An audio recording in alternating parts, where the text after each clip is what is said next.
నమస్తే, welcome to our channel. నేను సిరి. యాత్ర 2 రిలీజ్ అయ్యి 2 రోజులు అవుతుంది. ఇంతకీ దీని కలెక్షన్స్ ఎలా ఉంది, అసలు ప్రజలు దీన్ని ఆదరిస్తున్నారా లేరా, ఈ విషయాన్ని మనతో పాటు చర్చించడానికి మనతో పాటు ఉన్నారు ప్రముఖ సినీ క్రిటిక్ యజ్ఞమూర్తి గారు. నమస్కారం సార్. నమస్తే సిరి. సార్, యాత్ర 2 అంటే మనం యాత్ర చూసాము, అది మంచి విజయం సాధించింది. సో దానిలాగానే యాత్ర 2ని కూడా ప్రజలు ఆదరిస్తున్నారా? అంటే రిలీజ్ అయ్యి 2 రోజులు అయింది, కలెక్షన్స్ పరంగా ఎలా ఉంది సార్? మనకు తెలుసు, అందరికీ తెలుసు. సో సరిగ్గా 2019లో యాత్ర వచ్చింది. అవును సార్. అది వైఎస్ రాజశేఖర రెడ్డి చేసినటువంటి పాదయాత్రను బేస్ చేసుకొని ఎక్కువగా పాదయాత్రలో జనంతో ఆయన ఎలా మమేకమయ్యాడు వైఎస్ రాజశేఖర రెడ్డి అనే దాన్ని ఒక ఎమోషనల్ జర్నీ అది. సో దాన్ని ఆయన తీసిన విధానం ఏదైతే ఉందో దాంట్లో మమ్ముట్టి అందులో మలయాళ సూపర్ స్టార్. సో ఆయన ఆ పాత్రలో జీవించిన విధానం అవన్నీ కొంతమేర జనాన్ని ఆకట్టుకున్నాయి. దాని తగ్గట్టే ఆ సినిమాకి ఏదైతే బడ్జెట్ పెట్టారో దానికి మించి కలెక్షన్స్ తీసుకొచ్చింది అది. సో వేరేజ్ ఇప్పుడు 5 ఏళ్ళు అయిపోయింది.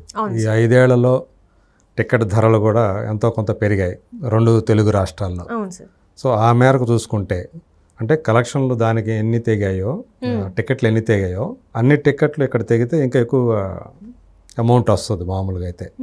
సో ఆ మేరకు చూసుకుంటే అది మొదటి రోజు ఎంత కలెక్ట్ చేసిందో ఆ రోజుల్లో దానికంటే మొదటి రోజు యాత్ర 2 తక్కువ కలెక్ట్ చేయడం అనేది చాలామందికి ఆశ్చర్యాన్ని కలిగించింది. యాక్చువల్గా ఈరోజు యాత్ర 2 అనేది దానికి సినిమాకు ముందు వాళ్ళు చేసినటువంటి హైప్ ఏదైతే ఉందో ప్రొడ్యూసర్స్, డైరెక్టర్, సో ఇంకా చాలా కలెక్షన్స్ దానికి మించి కలెక్షన్స్ వస్తాయని యాత్ర 2కి అనుకున్నారు మొదటి సినిమాకి మించి. బట్ చాలా ఆశ్చర్యాన్ని కలిగించింది ఏంటంటే తెలుగు రాష్ట్రాల్లో చూసుకుంటే కనీసం 2 కోట్లు కూడా దీనికి షేర్ రాలే. సో ఓన్లీ 1.3 crore మనకి తెలిసినంత వరకు ట్రేడ్ పండితులు వేసిన అంచనాల ప్రకారం చూసుకుంటే కేవలం 2 తెలుగు రాష్ట్రాల్లో 1.3 crores వచ్చినాయి.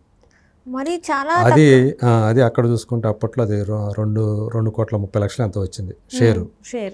సో ఆల్మోస్ట్ సగం వచ్చింది, సగమే వచ్చింది. అంటే ఇక్కడ చూస్తున్నట్టయితే సార్, ఇందాక మీరు చెప్పినట్టు టికెట్ రేట్ పెరిగింది, అంటే అన్ని రకాలుగా కూడా జనాలు పెరిగారు.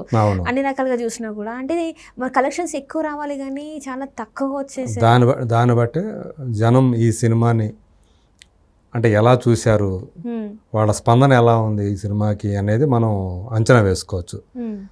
అంటే 2వ రోజుకి వచ్చేటప్పటికి నిన్న అంటే ఇది 8వ తేదీ రిలీజ్ అయింది. 8వ తేదీ ఓవరాల్గా మొత్తంగా చూసుకుంటే 2 కోట్ల లోపలే, అంటే వరల్డ్ వైడ్గా. సో మనకు అది ఫస్ట్ మూవీ వచ్చి ఆల్మోస్ట్ 3 crores కలెక్ట్ చేసింది. ఇది 1.2 మాత్రమే. ఇది అంటే 2 కూడా చేయలేదు, వరల్డ్ వైడ్గా చెప్తాను నేను. సో తెలుగు రాష్ట్రాల్లో అయితే 1.3 crore షేరే, మొత్తంగా చూసుకున్నా కానీ 2 కోట్లు షేర్ రాలే వరల్డ్ వైడ్గా. సో అంతగా జనాలు దానికి స్పందించట్లేదు, వాళ్ళు దానికోసం అంతగా యాంటిసిపేటెడ్గా ఈగర్గా పెద్దగా వెయిట్ చేయలేదు అని మనం అర్థం చేసుకోవాలి. నిజానికి మొదటి రోజు రిలీజ్ అయినప్పుడు టాక్ బాగా వస్తే మ్యాట్ నుంచో ఫస్ట్ షో నుంచో పెరగాలి, బట్ అలా పెరగల. 2వ రోజుకి ఇంకా ఎక్కువ, అంటే మూతటాకు బాగుంటే 2వ రోజు ఇంకా జనం రావాలా.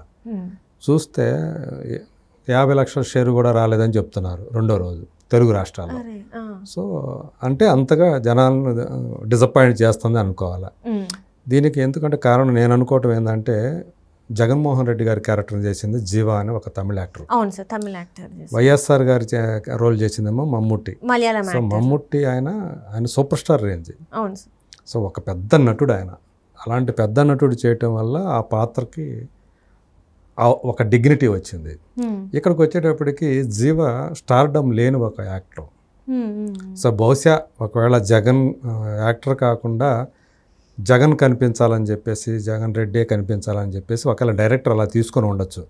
కాస్త పోలికలు కూడా దానికి దగ్గరగా ఉంటాయని చెప్పి అనుకోవచ్చు. బట్ నాకు పోలికల్లో కూడా, ఎందుకంటే మీరు చూస్తే జగన్మోహన్ రెడ్డి గారిది ఆయన కోలముఖం, జీవాది వచ్చేటప్పటికి కొంచెం రౌండెడ్ ఫేస్, కాస్త దగ్గరగా, అంత కోలముఖం కాదు. సో కాకపోతే ఆ జగన్మోహన్ రెడ్డి గారి బాడీ లాంగ్వేజ్ని మాత్రం ఎంతో కొంత తను అడాప్ట్ చేసుకోగలిగాడు జీవా. కానీ సినిమాని ఇక్కడ జనం సినిమాకి రావాలంటే జీవా కంటే కూడా జగన్మోహన్ రెడ్డి గారి యొక్క ఆ కరిష్మా ఉంటే కనుక అది రావాలి, తీసుకురావాలి. ఎందుకు తీసుకురావట్లేదు దీనికి? సో దానికి ఫ్యాక్టర్ వచ్చేసి స్టార్ ఫ్యాక్టర్ ఏదైతే ఉందో, అల్టిమేట్ సెల్లింగ్ పాయింట్ ఏదైతే ఉందో అది జగన్మోహన్ రెడ్డి గారి పాదయాత్ర. సో అది జీవాకి ఎడుదిరిగి స్టార్డం లేదు. కనీసం జగన్మోహన్ రెడ్డి గారికి అది ఉంటే కనుక జనాల్లో రావాలి. సో కానీ అది కూడా రావట్లేదంటే జనం పెద్దగా ఆసక్తి చూపించట్లేదు. అది కూడా బయటకు వచ్చింది ఏంటంటే డైరెక్టర్ ఎంతగా తను సర్ది చెప్పాలని చూసినా కానీ, అంటే షర్మిల క్యారెక్టర్ విషయం ఎందుకు పెట్టలేదు ఆ క్యారెక్టర్ అనే విషయం ఆయనకి అడుగడుగునా ఒక ఎదురవుతానే ఉంది. ఈవెన్ ఆయన చెప్తున్నా కూడా అంటే జనం సమాధానం పడట్లేదు, అంటే కన్విన్స్ చేయలేకపోతున్నారు. అంటే ఇప్పుడు అది నిజాన్ని కప్పిపుచ్చే ప్రయత్నం చేసినట్టు అనిపిస్తుంది సార్. జనాల మనసులో ఆ థాట్ అయితే వచ్చేసింది. ఎందుకంటే ఇది పొలిటికల్ రాజకీయాలే ఉన్నాయి ఈ సినిమా తీయటంలో అనేది జనంలోకి వచ్చేసింది. వేరాజ్ కూతురు స్థానంలో అంటే వైఎస్ విజయమ్మ రాజశేఖర రెడ్డి గారు చనిపోయినప్పుడు కానివ్వండి, అలాగే జగన్మోహన్ రెడ్డి గారు పాదయాత్ర చేసే టైంలో ఆయన జైలుకి వెళ్ళటం మనకు తెలుసు, సిబిఐ అరెస్ట్ చేయటం. ఆ తర్వాత ఆయన ప్లేస్లో షర్మిల గారు చేశారు పాదయాత్ర. సో నేను జగనన్న వదిలిన బాణాన్ని అని చెప్పేసి అప్పుడు ఆమె 3000 పైన కిలోమీటర్ల పైన పాదయాత్ర చేశారు. ఆమె అంత కష్టం ఉంది. అంటే పాదయాత్రతోటి జగన్మోహన్ రెడ్డి గారు చేసిన యాత్రతోటి షర్మిల గారికి కూడా ఒక లింక్ ఉంది. సో దాన్ని కంప్లీట్గా ఈయన తెంచేశాడు. తల్లితో వైఎస్ విజయమ్మ ఆమెని ఓదార్చింది కానీ, ఆమె పక్కన ఉండి ఆమెకు ధైర్యం చెప్తూ వచ్చింది కానీ, ఆమెకు అండగా ఒక తోడుగా ఉంది కానీ ఆ టైంలో షర్మిల.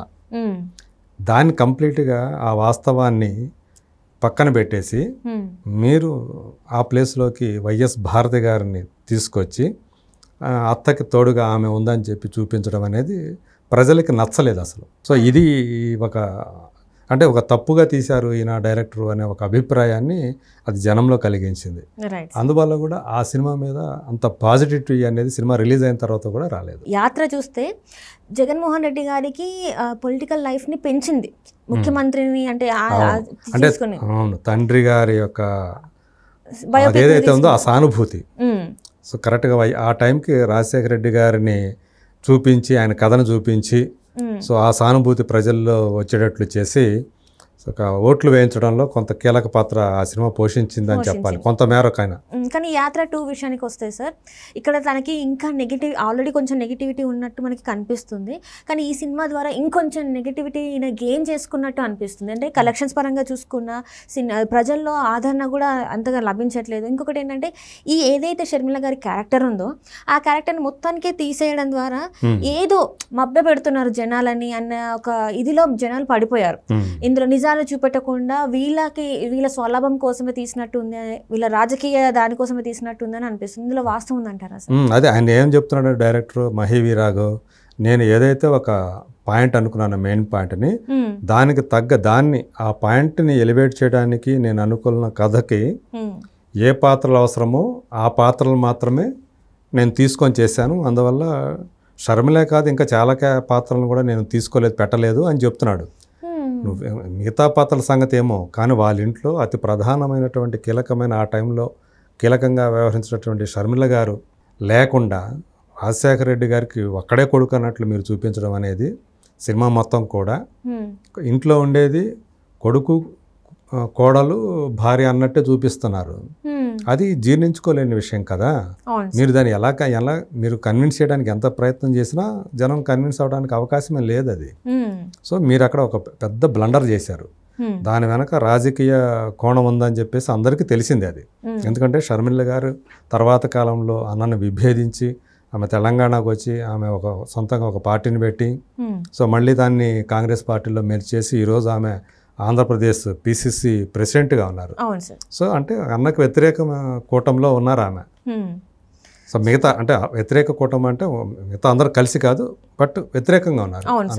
అందుకని తను వచ్చేసి ఆంధ్రాలో ఒక ముఖ్యమంత్రి హోదాలో ఉంటే తనేమో కాంగ్రెస్ పార్టీ ప్రెసిడెంట్గా ఉండి, ఇంకొకటి ఏంటంటే తన మీద విమర్శలు చేసేసరికి ఈ సినిమాకి బాగా నెగిటివిటీ అయితే వచ్చేసింది. ఇది జగన్ కెరియర్కి కూడా కొంచెం మైనస్ అయ్యే ఛాన్సెస్ కనిపిస్తుంది. మీరు అన్నట్టు ఇది పాజిటివిటీ పెంచడానికి బదులు ఇంకా నెగిటివిటీని పెంచేటట్లుగానే ఈ సినిమా ఉందని చెప్పాలి. అంటే ఓవరాల్గా మనం యాత్ర బడ్జెట్ చూసుకుంటే, ఆ యాత్ర సినిమా బడ్జెట్ని చూసుకుంటే, యాత్ర 2 బడ్జెట్ని చూసుకుంటే సార్, అంటే ఏంటి అంటే అప్పటికి ఇప్పటికి చాలా తేడా జరిగి ఉంటుంది సార్. అవును, యాత్ర 2 బడ్జెట్ అంటే ఎంత ఉండే సార్? దాదాపు 4 రెట్లు ఎక్కువ అని చెప్పేసి చెప్తున్నారు. ఆల్మోస్ట్ 50 కోట్లు పెట్టారని చెప్తున్నారు యాత్ర 2కి. అక్కడ యాత్రకేమో 12 కోట్లే అప్పట్లో చెప్పుకున్న దాని ప్రకారం చూస్తే. ఈరోజు ఆల్మోస్ట్ 50 కోట్లు అయింది అంటున్నారు. అందులో కూడా మమ్ముట్టి అలాగే జీవ వీళ్ళకి రెమ్యూనరేషన్స్ ఎక్కువగా ఇవ్వాల్సి వచ్చిందని చెప్పి చెప్తున్నారు. బట్ సరే, వీళ్ళు ఇప్పుడు అమ్మింది కాదు, వాళ్ళే ఓన్ రిలీజ్ కాబట్టి వాళ్ళు ఏమనుకున్నారంటే ఇక ఇది డబ్బుల కోసం తీసిన సినిమా కాదు, ఓట్ల కోసం తీసిన సినిమా అనే దాంట్లో వాళ్ళు ఉన్నారు. సో ఏ కొంచెం ఓట్లు తీసుకొచ్చినా ఆ మేరకు ఓకే ఫలితం వచ్చినట్లు అని చెప్పి వాళ్ళు భావించి ఉండొచ్చు. బట్ దానికి రివర్స్ ఫలితం వస్తుందని చెప్పేసి ప్రస్తుతం ఉన్నటువంటి ట్రెండ్ని బట్టి మనకు అర్థం చేసుకోవాలి. Right sir, right. Thank you so much sir.